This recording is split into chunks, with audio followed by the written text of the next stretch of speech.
dowladda hoose ee degmada Buuhoodle ee Puntland ayaa maanta cashuur ururintii waxa ay ka bilowday seelada xoolaha ee magaalada Buuhoodle waxaana ugu horeyntii halka ka hadlay oo ka warbixiyay cashuur ururintan maanta laga bilaabay degmada Buuhoodle gudoomiyaha golaha deegaanka ee degmada Buuhoodle ee Puntland Shawr Cabdillaahi Maxamed Buuhoodle isku tashtaan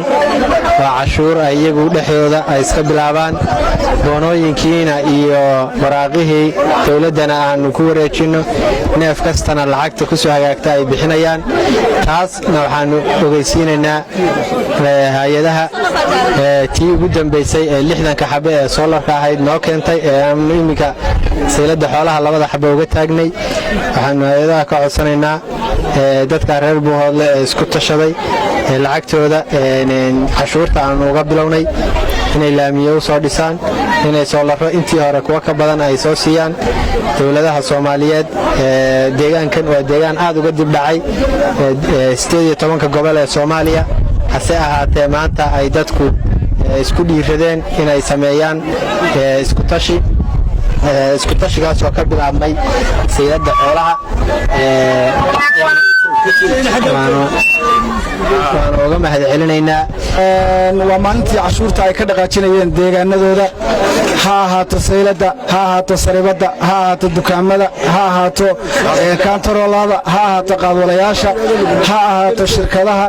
intaba diyaar ayay u yihiin cashuurtiina way bilaabeen waanaan uga mahadcelinaynaa seeladiina maantay ka bilaabatay waxaanu ku wareejinaynaa boonada u horeysa maayirka degmada Buuhoodle inuu warqada u horeeya u jaro seelada neefka u horeeya inuu boonadiisa isagu gacantiisa ku gooyo ayaanu ugu soo dhaweynaynaa inaan maanta seeladii ka bilowno cashuurtii ariga waan bilownay dadku waa soo dhaweeyeen dilaalinta dhanna waa taageereen waa nala shaqeeyeen boonadii koowaad ayaan imika jaraynaa hadii ahaydmo ka codsanaa dadka sharafta leh ee deegaanka sidaan cashuurta u bilownay tii seelada iyo tii geela iyo tii ariga iyo tii kawaanada dhammaan waa bilownay dhinaca kale waxa iyaguna halka ka hadlay oo soo dhaweeyay cashuur ururintan maanta laga bilaabay magaalada Buuhoodle qaar kamid ah dadka ka ganacsada xoolaha qofku adduunka horta waxa ugu xun markaad ka faa'iideysan weydo jaaniskaaga iyo hantidaada iyo maskaxdaada markaad ka faa'iideysan weydo waxa loo baahan yahay cashuuraha la ururiyo dhaqaalaha la kobciyo si loo noolaan lahaa wax loo qabsan lahaa la raadiyo waa okay way shacabka reer Buuhoodle waxa la horta cashuurta bixiya haddaan nahay xoolaqata haddaan nahay qolada seelada joogtay dilaalinta taacad baan noo dad run waxaanu jecelahay dadkii dalka iyo dadka wax u qabtaan aad iyo aad ugu xabaliyaan oo aan rabnaa